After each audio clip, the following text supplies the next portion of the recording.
Welcome to the Kwanzaa Film Festival.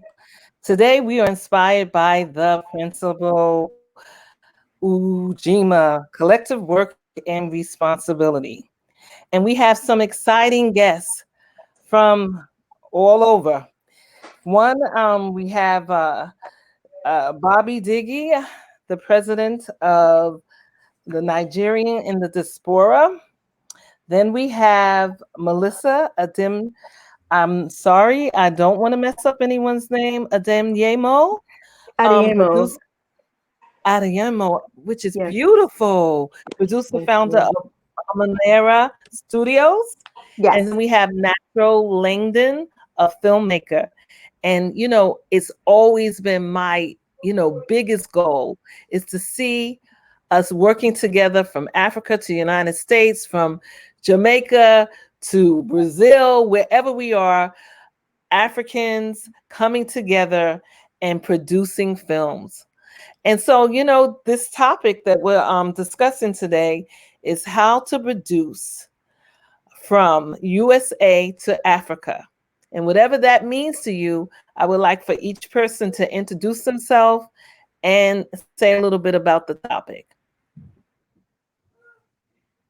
We can start with ladies first, Melissa. All right. So about myself and the topic of how to co-produce, correct? Yes, from All right, Africa, cool. from the United States to Africa, yes. Okay, so my name is Melissa Adiemo. I am a Nigerian American by way of the New Jersey Turnpike.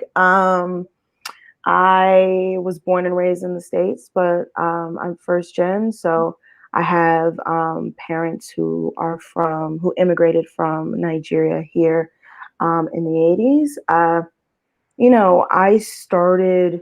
My journey kind of started really quickly. Um, in I want to say my journey kind of towards creating content that was focused on the global African diaspora.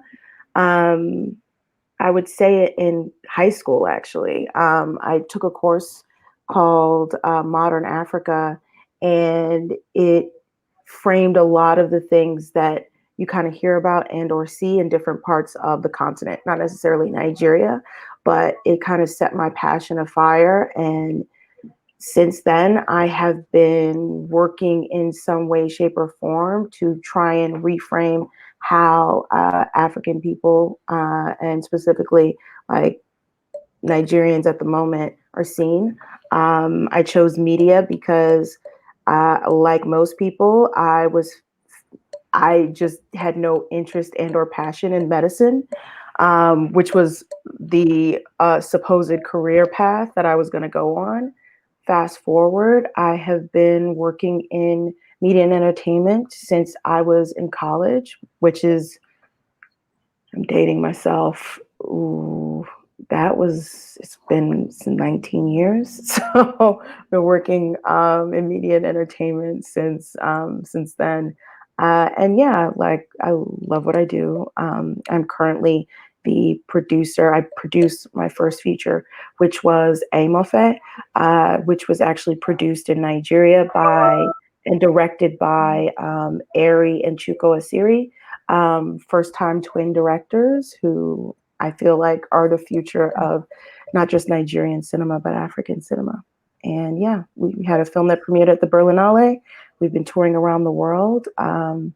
And to your question about how to get films, how to come from the US to Nigeria, I think or US to Africa, I think it's in steps. Like, I knew I wanted to do I knew I wanted to change the narrative of African people. So I went into media. Um, I was naturally inclinated as an artistic kid. So it just felt like a natural fit. Um, and slowly but surely, I took jobs that allowed me to learn more about media until I got an opportunity to work on the continent. And that's really where the shift came for me. Um, yeah. And that's really kind of where the shift came for me in terms of my ability to begin to leave the US and kind of work on the continent. I worked at Iroko Studios, which I started in their New York office, was transferred over to their Lagos office to help the CEO of Rock Studios really kind of get that up off the ground. I was the third employee there.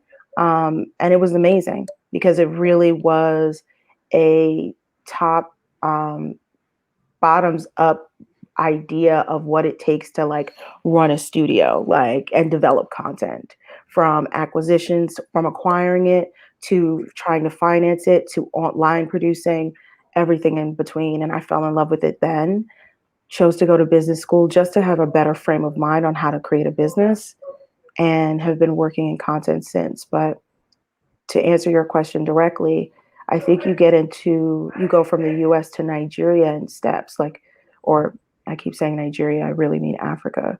I went to the US to Nigeria, but if you want to go and direct content, you really kind of have to choose where you're going, why you're going there, really figure out who the partners are, do a lot of exploration. I don't recommend just jumping in because you want to direct content. Really know why you're doing it and how you're going to add value behind you. Nice. That's great. That's great. So, how about you, Natural?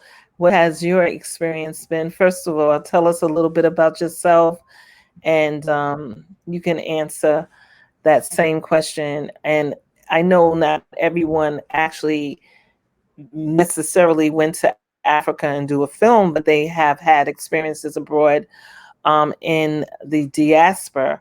So I know you had did a film in Brazil, and coming from the United States, I think you may have mentioned that was, a new experience for you.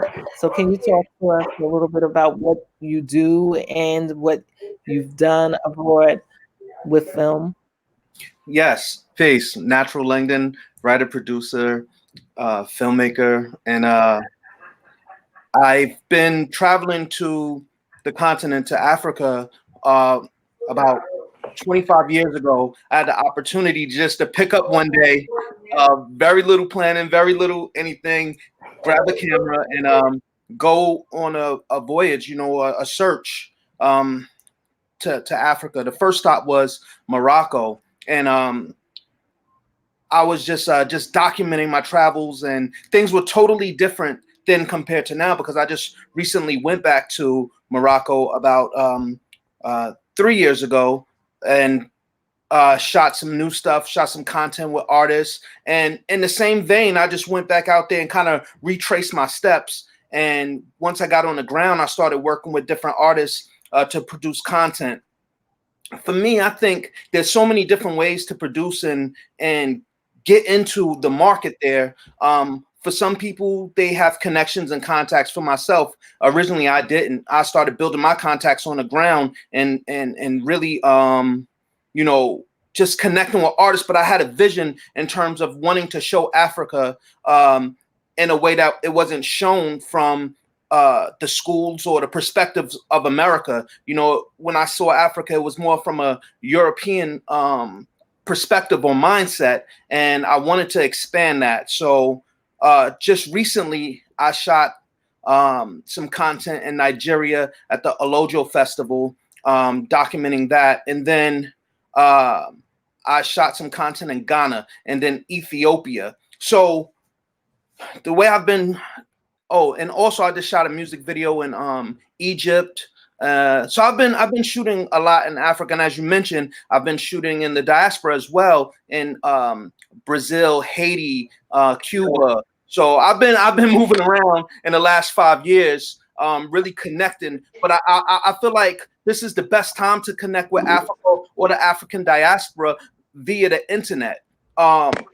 That's the best way I could tell people if you really want to try to connect. And I would also connect with like-minded people, artists. I would vet them in terms of looking at their work, who they're connected to, because you want to make sure when you go, you're safe, and not only safe physically, but your finances is in order. You aren't taking more than you're giving, so there's a balance there, and you're not letting people just take whatever they want from you. So I believe with some vision, hard work, and some strength, you can really create in Africa and abroad. Wonderful, wonderful. So that's great. I mean, I'm sure as we go on to this conversation, I'm sure we're gonna get into the do's and the don'ts and the strengths and the weaknesses. But let's hear from Bobby Diggy, who's been exposed to a lot of filmmakers and artists, particularly coming out of Nigeria, but even in some other places. So, Bobby, can you tell us a little bit about yourself and your experience? Yeah, peace and love to everyone here. For some reason, I don't know if it's just me, but I'm experiencing some glitches in the screen. So, in any case, my name is Bobby Digi. I'm the president of the Nigerian in the Diaspora, which is the main organization and body that the Nigerian government recognizes in terms of liaisoning with the people of Nigeria in the diaspora, and that's America. Nigerians living abroad or born abroad, etc. I myself, I was born in Brooklyn. I had the privilege of living in Nigeria. I went to junior high school, and then university for 2 years. One of the oldest universities in Africa, and then I came back to America. And fortunately, as a social entrepreneur, I graduated as a social entrepreneur. I was able to really invest in the music industry, producing artists, and I was managing artists like Wayne Wonder, Kimani Marley, broke their career in Japan, did an extensive amount of work in Jamaica, and coming back to America and really getting closer to my Nigerian roots, I started investing in Nollywood artists. Some of the artists that I brought to America were Desmond Elliott, who's now actually a senator in Nigeria. Tante DK, who's huge. She's like Nicki Minaj. A lot of artists that I work with over the years. And the way I work with them is I owned a lounge on Staten Island before the spot I own now. And what happened is when Nollywood was really bubbling, people were literally Africans in the diaspora were paying just like you would a Hollywood celebrity. There was a big buzz for Nollywood, and Africans would actually pay to go into clubs, to be in spaces with these celebs, take photos, and kind of network. So I got into that business for a couple of years, and I was sponsoring a lot of Nollywood artists, and then also even Davido. I sponsored Davido's concert before he blew up in New York. A bunch of Nigerian artists, and it's a very small community when you're in the entertainment industry. And pardon the background noise. As I said, I'm in my restaurant, so it's a very small knit tight community, especially in the entertainment industry in New York City and state. So fast forward to about a year ago, I got elected to become the president, the youngest president of the Nigerians in the diaspora in New York State. So NIDO, which is the acronym, is a national organization. So there are chapters all over the country. This is the agency that not only the government, but a lot of the institutions in Nigeria, they liaison with when they come to the diaspora. So it's offered me a major platform to be able to help facilitate film screening, bringing Nigerian artists to America to sort of create collaborations with American artists and really help to foster and push and promote the culture in a way that really brings to the forefront the accomplishment of Nollywood. And Nollywood, at this point, has become the second biggest movie industry behind Hollywood. So you have Hollywood, Nollywood, and I believe Nollywood eclipsed Bollywood. It's arguable. It is the biggest movie industry in Africa. So it means that if you want to gain access to the African audience, that of course it would benefit you to have an entry point into Nigeria because they're much more sophisticated and they're definitely leading the charge. That said, we had a lot planned for this year, and everybody, as everybody knows, COVID-19 really changed everybody's plan. So we are at the point restructuring and really exploring ways that we can go about relaunching our efforts for 2021. So, Anna, I'm really looking forward to working with you. We've worked on a couple of these panels before. I commend the work that you're doing. I commend the work that all the panelists are doing here. And my Nigerian sister, I want to encourage you for us to connect later on, because I'm always looking to bring on the generation next, the younger generation. I'm the youngest president in all of the chapters, and my mindset is always about empowering young people and really giving them the platform, not saying, well, the youth of the future, but it's about now really putting them in the forefront, because the skill sets that they're developing and have developed is what's going to help to advance the foundation that has been created. So I'm very humbled and honored to be here, and I look forward to more engagement. And I hope I didn't break up in all of everything I was saying.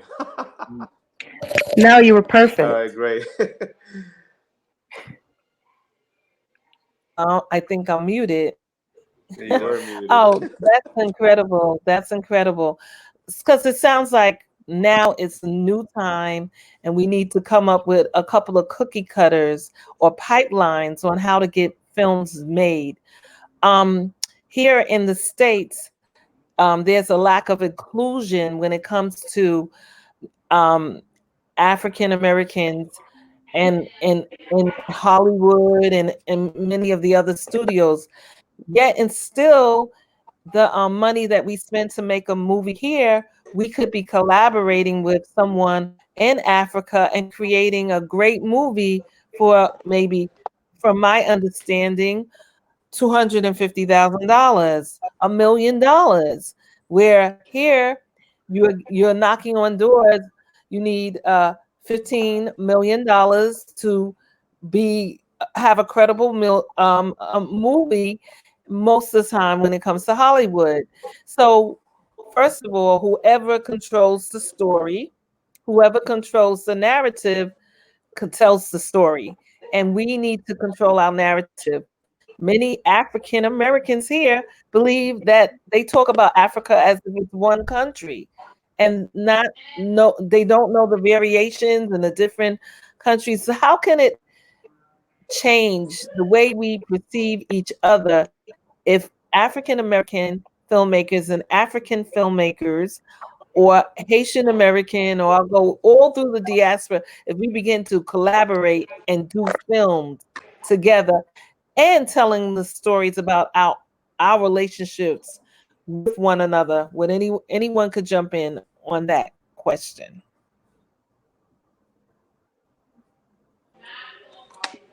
I could jump I in. don't know if okay. Yeah, I feel that it's a really, really great point that you bring forward, and I think it's consistent with the struggle that we as Black folks who are not monolithic deal with in America and in the diaspora.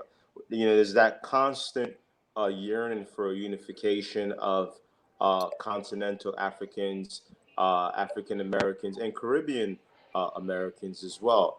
And what I really appreciated about this year, above all, was the bubbling to the surface and the global acknowledgement of Black Lives Matter movement. I think that really showed that our stories are one and the same, and that showed us that our struggle is the same.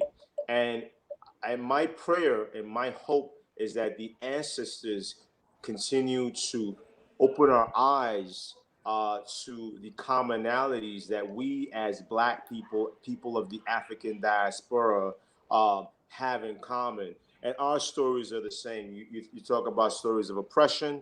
When you think about the colonial period, you think about raiders who went into a household and separated family members and perhaps then civilized or raised the family members elsewhere. And the story of these two families, and I'm talking about African, Caribbeans, and African Americans, figuring this all out and really really coming to terms and to peace, you know, to the experience that divided us and finding what brings us together, be it in food, be it in the vibration, be it in the music. Because when you listen to what's happening in Afro beats right now, you know, it transcends, the continental Africa.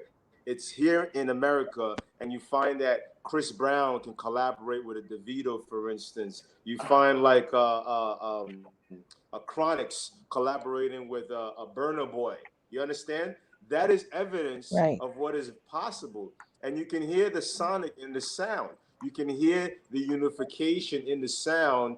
Puff Daddy producing Burner Boy's latest album. That is proof that when we bring those worlds together, we merge that we are bringing the wholeness of our experience. And when we're enjoying it, you don't say, well, geez, well, that's African American sound. Well, it's the one sound that brings us together. So I would love to see that in the movie industry. I would love to see an opportunity where African Americans, like, either an Ice Cube collaborating with a Nigerian producer, and then I would love to see what that looks like. And it's very possible. I think that this year has created. Bobby, I Yes, was please. I actually want to segue into what you're saying. Segue into it, sister. Come on in. Good, good. Love that.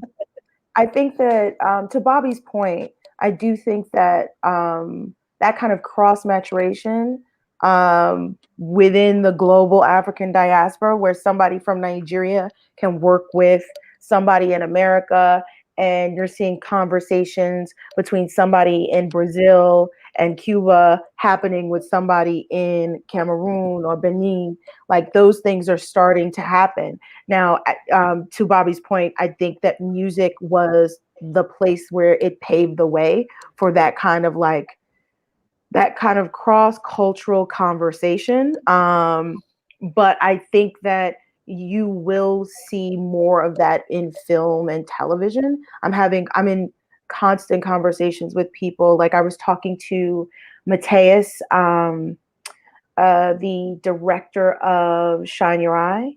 And I don't want to butcher his last name, but Shine Your Eye is basically an immigrant story about an Igbo man who's the second son, who goes in search of the first son, only to find, and to eventually find him in a certain way. But throughout the story, you are engaged with this person, this man's kind of interaction with Sao Paulo.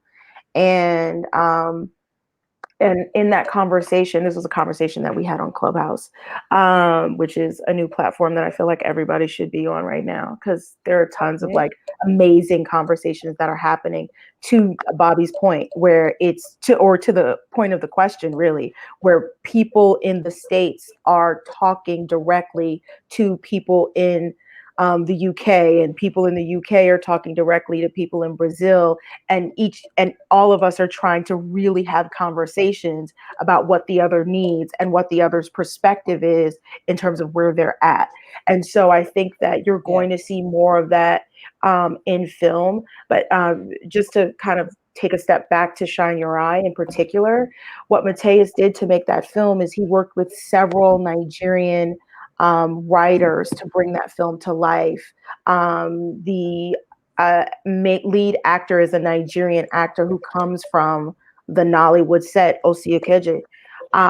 And I just fundamentally believe that what he was able to do was create a truly authentic Igbo story set in Brazil, and a kind of fish out of water story for this Igbo man. But make no mistake, you felt that he was an Igbo man. And this is from a like white Brazilian director. So that's just one example of what we're talking about. But from that example, there were tons of conversations that were being had even in that room, where we were talking about how can people from Brazil work more with Nigerians.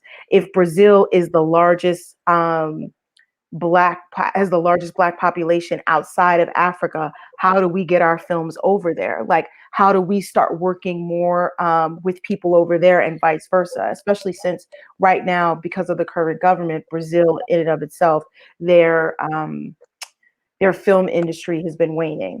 So those questions are out there in the world. I think it's about the one-to-one kind of like relationships that are going to kind of bring that to life, where it's like, in order for Mateus to find the crew that really helped him come up with that film and story and script, he utilized his network. He had a couple of Nigerians in his community, and those Nigerians connected him to other Nigerians, and like he just sourced enough of like a community to really be able to get authentic voices that worked well with him to create a beautiful story. And I think you're going to see more and more of that, where it's like, say I'm in Newark, New Jersey, and somebody's like, oh, Melissa, I want to make a film in SA.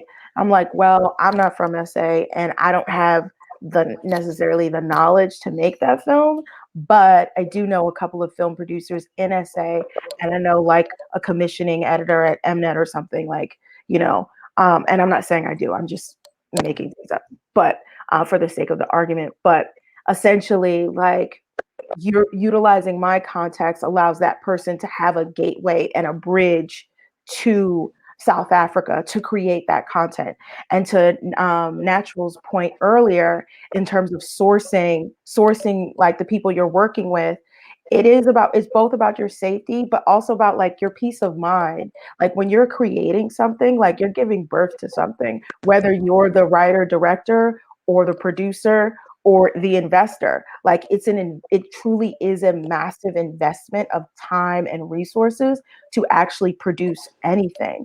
And so because of that, you need to be constantly sourcing who you're working with, because your film is not like an album, is not like a book.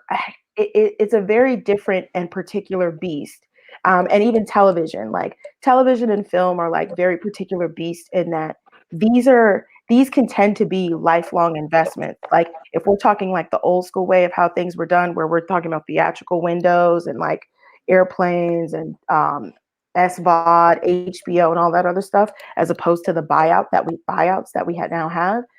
You can be in a relationship on a film with the team that you're with anywhere from like 4 to 5 years to 20 years, depending on how that film gets distributed and how the payment structure comes in. And so I say all this to say that, like, building those one-to-one relationships, really vetting the people around you, learning more about things outside of yourself is what's going to help us get to that place where what we're seeing in music now is going to be what's happening more and more in the film and entertainment landscape, or the content landscape, excuse me. Though I do think it is happening. Yeah, I just wanted to say, like, I've been fortunate just this year to go to South Africa and shoot, go to Zambia, go to Zimbabwe, go to Botswana, right? To shoot. I'm on a land there, with my camera and just connecting in a different way. But one thing I decided to do as I'm moving around was teach the kids there. So I'm going into these communities and through the support of, just everyday people that's working hard and taking care of their families, support with this program I have called Global Arts and Travel. I teach little kids. I'm talking about babies from like 5 years old all the way to women, in the community, whose children those are, and men as well. But mostly I focus on the kids, the little kids and the women, to help them use the camera to utilize their own voice. A lot of times when people are going into these communities, our communities, they're not people that look like them. They're not people that have their interests in mind. They're not people that's trying to share with them. They normally feel like someone's trying to take from them. So when you go on the ground and you're willing to share and you're willing to communicate ideas and put the camera in their hands and leave a camera, then I believe you start to open up a trust factor there. You start opening up a dialogue. You start opening up a real community. And that's been my goal over the last 5 years, when I just realized, like, man, we're not able to tell our own stories. We have outsiders telling our stories and really stripping away the essence of what it is. And the thing is, I can't even tell, someone's story that's in, the continent. That's why I felt like it was my duty to also share the fundamental tools so they could tell their own story as I tell my story as I'm moving through. And I find that to be important. Another thing is, on a grassroots level, sometimes it's great for we have these big name artists and they collaborate and all that. And a lot of times you have corporations and different people behind running this, and also there's a lot of business and a lot of politics involved. So I feel like, we have to have that on that grand level to make that impact. But I think on a local level, on a small level, on a niche level, on a content creating level, utilizing, distribution outlets that we have available to us, whether it's, your own website or, Facebook or whatever the normal ways of distributing content. We can utilize these platforms just to build. So when you start seeing it, it becomes real, right? And when it becomes real to you, now the bigger artists are going to be wanting to do it too. But it takes this interaction of independent, small, and when I say small, I just mean in scope, not an idea, And like specific, like one-to-one relationships, you mean? I mean that's just my route, Okay. There's many routes. That's what I'm saying. For my route, I'm doing this, right? And I'm packaging it in a way where it'll be, when you see it, you'll see, the connections. Like, for instance, we just shot a movie in Bahia, Brazil. Ground level, all first-time actors, right? And in a way, I was kind of forced to shoot the film there, because even when I tried to shoot it in America, even with my homies that I've been shooting films with for 10 plus years, the money wasn't available to do it. So we were able to take the money that we had and go to Brazil and right on the ground level create a film. And this film has now had impact and screened, in the US, in Brazil, in Africa, in the Caribbean, and it's also empowering because it's about a blind 15-year-old young woman who has to save her family from the criminal underworld. So it's a superhero type of film, but showing a young Black girl coming into herself, coming of age, and I feel like these are just the little stories that will have significant impact, because at the end of the day, you realize when you see this, you can do it. This is it's viable. It's not like I gotta wait for some big DC or these people or anybody to fund me. Else it'll never happen. If I tried to get to 4 countries in Africa, in a year, without waiting for funding from someone, I will still be waiting. Well, that's Fair the enough. power. Yeah, That's true. definitely the power of independence. And I mean, I hear all of the passion in what you're sharing, and I definitely want to commend you on your proactive, efforts towards it. And quite frankly, what I just want to add is to what you piggyback off what you're saying is that there isn't one way to do it. Exactly. Yeah. Understand? It's a collective impact, and the fact that everybody, like you, Natural, Melissa, even what Anna is doing, this conversation, it's gonna birth an idea in somebody's head or mind, and this is what we as a Black people and myself as a social entrepreneur, I always tell folks about. Like, it's not negative competition. Positive competition is what lifts the boat. So I feel like everybody's gonna do it differently, and that what they do, each of it is a fiber in the cloth, and that's being woven, and it's the interconnectivity. So when we talk about from USA to Africa, it takes what you're doing, Natural, traveling there, because if you don't travel there, how can you really connect to the grassroots? how can you really truly connect to the stories? You can't. You really have to experience it. I try to tell. So I always tell you, brother, like, look, you know, what you spend a year just frivolously doing other things, you could save and take a trip to any part of Africa and get to know it. You know, it's like you traveling to any European country. Like you don't, if you don't know somebody there, it's no different than going to Africa. We have to begin to explore Africa. So for me, as president of the Nigerian diaspora, one of the things I was trying to do this year was connect all of the social political dots between the Nigerian consulate in Manhattan with all the social African American leaders and begin to have a conversation. And another idea I floated, which the city council approved, was just how the Jewish clergy traveled to Israel. I want to see the African American elected officials travel to Africa and explore and open up gateways for connectivity. Because, truth be told, we can do everything that we do, but if we don't have, if we don't build the machinery, if we don't build that bridge that connects The the diaspora, infrastructure yeah, to if we connect don't us. do that, what happens is that we have to talk about sustainability. And I always build from a framework of how do we sustain what we're doing. You know what I'm Yeah, saying? It's like, that's because true. that's the key. And we as the people, we have to get into the frame of mind of controlling what we create. And when I say controlling what we create, it ain't just about, yo, yeah, I did a movie, blah, blah, blah, distribution, you know, and we talked about this the last time I was here.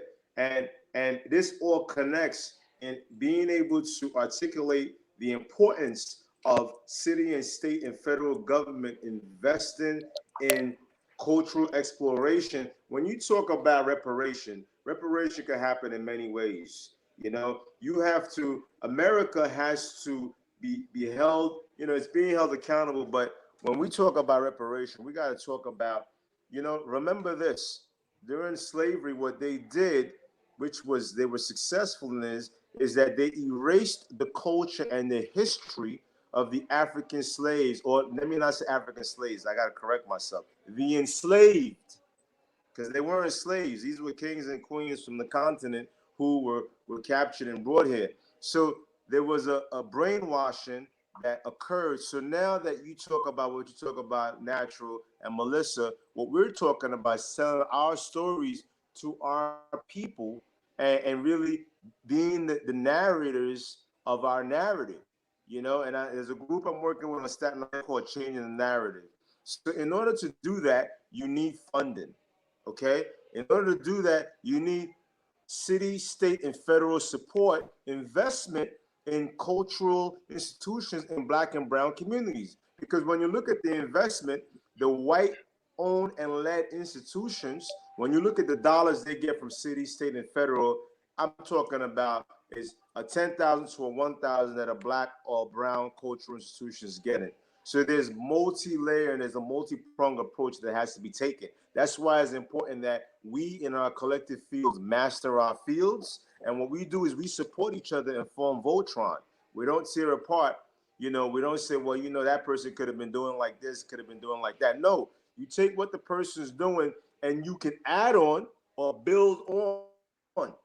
You understand? So we got to do away with the tearing apart, the negative competition, so on and so forth. I yield at this point. That brings me to my point at the very beginning, the pipeline. I want to say so many people have come to me. I want to do a film in Africa constantly, being that I'm with the Kwanzaa Film Festival and I work with other people. They say, I want to do a film in Africa. To me, there should be some kind of pipeline. There should be, I know how I'm going to get there. I know where the resources that I can go to. I know when I land, I know where I'm going to sleep, where I am going to, what studio I'm going to be involved with, what, in terms of empowering the community, what crew I can have access to. I think one of the real valuable things that can happen if a pipeline is created in certain, particularly in areas where film seems to be growing, Ghana is starting to grow in film. Of course, Nollywood is. South Africa, definitely. But there are places like Kenya that's available to grow, Rwanda and some other places. So I think that creating a pipeline, okay, when I went to the American film market, majority of people who go to that market are, not people that look like us, but they have all of these panels on, you know, Nollywood and Africa, and their conversation to me is really in on how Netflix can have a relationship to Africa, how Hollywood could have a relationship to Africa. Now Nollywood and Bollywood are actually communing together. Reparations is not just money. Reparations is repairing the relationship between African Americans and Africa. Reparations, which is it should be reparations. So part of the repairing is being able to tell the narratives, being able to tell our own stories.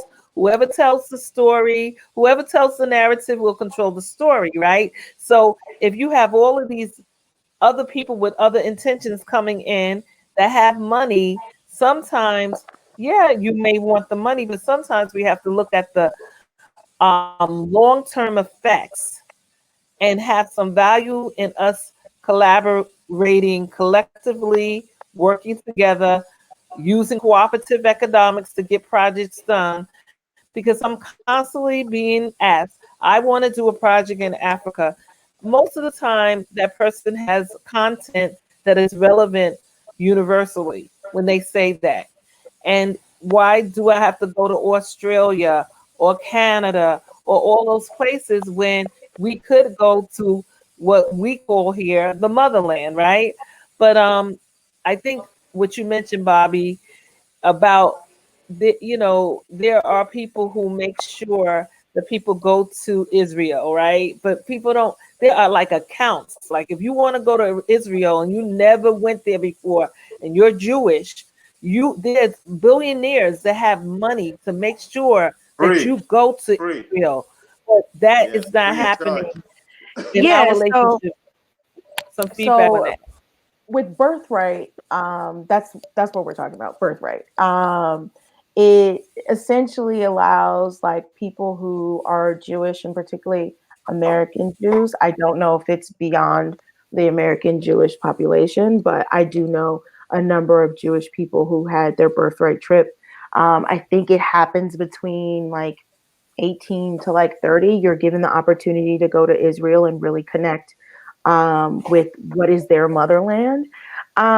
Look, some of that, a lot of that does come from reparations, right? Like there were a number of Jews who were given reparations from the German government, and that those reparations still have effects today. So I was talking to a friend, I want to say a couple of months ago, and she was talking about how her grandmother gets a check and sometimes she shares the check. Her father went to medical school and was able to pay for it um, through the reparations that were given to his family based off the Holocaust. But what I would say is if we can't, to Langdon's point, and to we've kind of all said this, like yes, there needs to be a structure for how we as African Americans go back to Nigeria, like Senegal, like South Africa, and connect in order, not just connect, because there's two parts to this conversation, I think. I think there's the part about us connecting as African diasporans, and I think there's the part about us connecting as filmmakers. And I think the first structure would lead to the second structure. However, those structures don't exist. And so because those structures don't exist, we as filmmakers who are invested in it individually have to do the legwork ourselves until we either create those structures or those structures are created around us. And that's just how I feel about it. Like each of us on this panel have done individual work to make sure that Africa, how to co-produce from the US to the continent happens for us. Like we know Langdon knows how, Natural knows how he's gonna, like how he can produce something in Egypt, how he can produce something in South Africa. I think you said Nigeria. I know you said another thing. There were four, but like he knows how he's gonna get something made in the places he wants to get something made. Bobby has contacts where he now knows if he wants to do a Nollywood project, he can probably call a bunch of people that are still some of the hottest artists within Nollywood to do that, to do that film. I am connecting to a different part of the Nigerian film industry, but make no mistake, if I want to make a film, there are people I can go to make that film. And that's really what I'm saying. It's like, I completely understand that there needs to be infrastructure, but if we want to have that one-to-one relationship, anybody who wants to make a film in Africa, you go out and you find a way to make that film. It's just like, and to be honest with you, it's just like any film we've had to make anywhere in the world, whether it's Brazil, like Afro-Brazilians are just now really like having a voice within the greater context of Brazil, right? Like everybody likes to talk about how Brazil is this rainbow nation, and because of that, there was this idea that there was no racism, but there were a ton of things that were happening that very much was like racist as hell, right? And I say that to say that, like, so Afro-Brazilians had to find a way to kind of tell stories that spoke to their truth. For Natural, Bobby, myself, like whether we were making films here or back home, it was always going to be hard. So we were always going to have to find a way to get those films made, find a way to get the money made, you're going to have to like pick yourself up and find those resources. Now, do I want it to be that hard for someone else? Because I think part of this conversation is how, as people who have done it, figure out a way to make it easier for the next man. I do think that's important. I can And help with that. yeah, I like to, yeah, if I can get answer. in at this point. So I'm speaking now in official capacity. When I say official capacity, is as an elected representative statewide, Nigerians in the diaspora. Of course, that connects to Nollywood. So to Ina's question, and I want to just address. I want to be crystal clear. There are ways to afford filmmakers, tourists, and people who are interested in going into Nigeria, to the point that you made and to the point Natural made, is going there and dealing with credible people, ensuring safety, dealing with people who are professional. So with NIDO, um, that is a very clear-cut platform that is recognized by the government and is recognized by the consulate. So meaning that the issues that y'all would face trying to go get a visa, I can walk you through that. Period. You know what I mean? Like, because that's the bridge. We are the bridge for you to go in there and gain conveniency. We're not having to jump through hoops. And why is that? Because, NIDO was formed to deal with the welfare and well-being of Nigerians in the diaspora. So we are a facilitator with the government and with the council and so on and so forth. Now, with my background, when I went to do my pressers and my press release, in Nigeria, I was met by a lot of talented young professionals in Lagos, because I did a press tour last December. I landed in Lagos. I met with the Lagos Tourism Board. We had a phenomenal press conference. They told me what they were doing. I found out how many waterfalls were in Nigeria. I mean, stuff blew my mind. And they brought all this information to me saying, hey, look, we're looking to work with you because we know you represent the Nigerians in the diaspora. And then I went to the capital, which is Abuja. So relationships were cultivated. And I'm someone that likes to deal with professional individuals. So I'm saying to y'all that I do have the access, without having to jump through hoops, the access to be able to get into Nigeria with ease, get access to producers who have reputations and credibility, and gain access to studios and be involved with the red carpet events, because there are plenty of them going on over there. It's big. Let me tell you something. Nigeria is on a next level. Let me just tell you, man.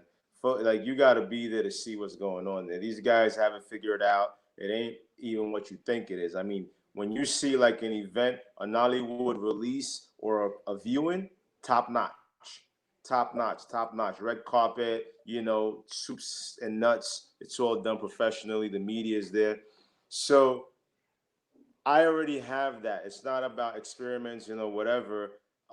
One is because of the stuff I've done. Two is because of Nigerian and diaspora platform, which I do have. And I'm willing to work with all of you here. And I'm willing to work with other filmmakers and artists who are looking to make the foray into Nigeria. And the same thing is what while I'm in Nigeria, I'm offering to them, because I'm plugged in New York, from the governor's office to the mayor's office to my city councils, my elected official, and haven't ran for office, to sort of have the experience.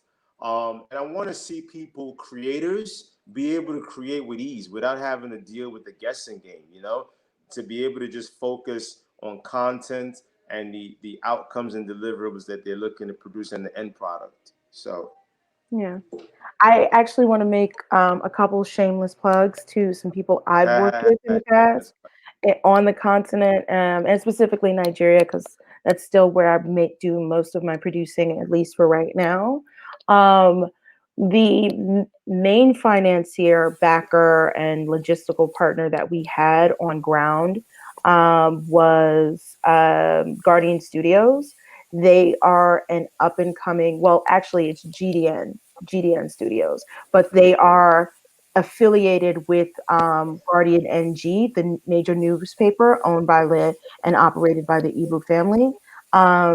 They really came on and kind of rode with a first-time producer and first-time filmmakers in a very ambitious project where we shot 16 millimeter film in Lagos, Nigeria, got that stuff developed, had to ship it, get it developed in New York. And luckily we had no problems, but they did a lot to make our lives easier, from connecting us with some of the hotel financiers to actually providing us with the trucks and vehicles necessary. Like, you felt like we were a real live Hollywood production, just happened to be transported in Lagos. And I will say, as partners, they were really able to effectively make that happen. And that's interesting. I just wanted to say that particular project, before it was even got to their level, I consulted with Syed for a whole year before he even developed that whole thing, and it's been fabulous ever since. I'm sorry. Like, really, I just wanted to. I did not know you were talking about that particular production they company. really and even with financing, they were tremendous in terms of getting it made, because in film production, and especially with first-time filmmakers, you underestimate a lot, and they rode through everything with us. So there's somebody who, they're an up-and-coming true studio that I think everybody should be paying attention to. Another studio that I know of is BCI Studios with Baba Agba, who I know has done some work with on a UK production. I think on farming, actually. I think he provided support on farming. And then there's another, this isn't a studio, but this is a producer who is actually associated with a free. Her name is Chioma Onyenwu, and she does anything from theater to film productions to podcasts. She's tremendous. She is basically one of the people I think is going to be the next up and coming, like, major producers coming out of Nigeria. So I think that if those having those names helps you, then by all means take them and run with it. But yeah, like for me, it's just about making sure that people have the information so that they can go and source these out for themselves, see how it fits. But there are definitely things happening in Nigeria right now where that are within the Nigerian film industry and beyond Nollywood that I think allows there to be more of a one-to-one communication, um, not even a more one-to-one communication, where there's a true kind of effective resources and kind of standardized studio, if you will, on the ground and standardized production services on the ground, that I think is going to really continue to grow and make Nigerian productions more viable globally. That is wonderful, Melissa. First of all, I mean, everyone has been just dropping so many jewels. I really appreciate you all coming to share with our viewers how to co-produce in from Africa to United States to Africa, and all in between. I hope that we can continue to have these conversations. And we only could do but so much in an hour, but I feel like you get given them so much to start with. And I think each and I every hope one of so. you, and hopefully we all can talk again, because I'm pretty excited. I'm pretty excited about that. And it's one of my goals is just to see us working together, creating content, showing our stories, and you see a lot of interracial content, but what about if I was born here and my husband was born in Africa? What about my relationship? You know what I mean? Isn't that interesting? Don't we want to see that It too? is. It So is thank for you sure. very, very much, and we will talk, and I definitely am looking forward to hearing more from each one of you. If anyone wants to have like one last sentence, that's how we don't have a lot of time, but just like one closing sentence I from each of just the wanted to, panelists. Bobby? Oh, I think natural? Nigel Fine. wanted to say Natural. something Yeah, and he I didn't get just to I say just it wanted again. I just want to tell filmmakers in particular to now, the filmmakers in America that want to shoot in Nigeria or Africa, the filmmakers that's in the continent and want to shoot here or just collaborate. This is the opportunity where we can have this dialogue, in a global way on whatever platform we need to have it on, however we need to have it. But I'm about getting things done, right? And I'm telling filmmakers, like, let's get it done, because the industry is going to find us and follow us, and the pipeline is going to be where we are. As long as we creating content and own that content, then they got to come to us to get it. So don't be jaded, don't be hurt. It's coming to you. That's dope. That's Absolutely. definitely Bobby? peace. Oh, yeah, I just want to close out because I have a bunch of people waiting for me. Okay. I want to applaud you for really keeping this platform and conversation alive, because it allows. In the last panel I was able to connect with some people, and we were further in the conversation. I think that we have to talk, plan, and execute. And like I said, and kudos to everyone that's out there pushing me. Of course, there are people who are doing great work who are not on this platform. Let's find ways to create synergies. For me, again, like I said, I'm in an official capacity, so we have resources in a way that, again, NIDO is a very unique organization. There is no other organization like NIDO. The access that NIDO has, no other organization has. I'm not just saying it, it's because of the way that it was structured, and that's the pipeline.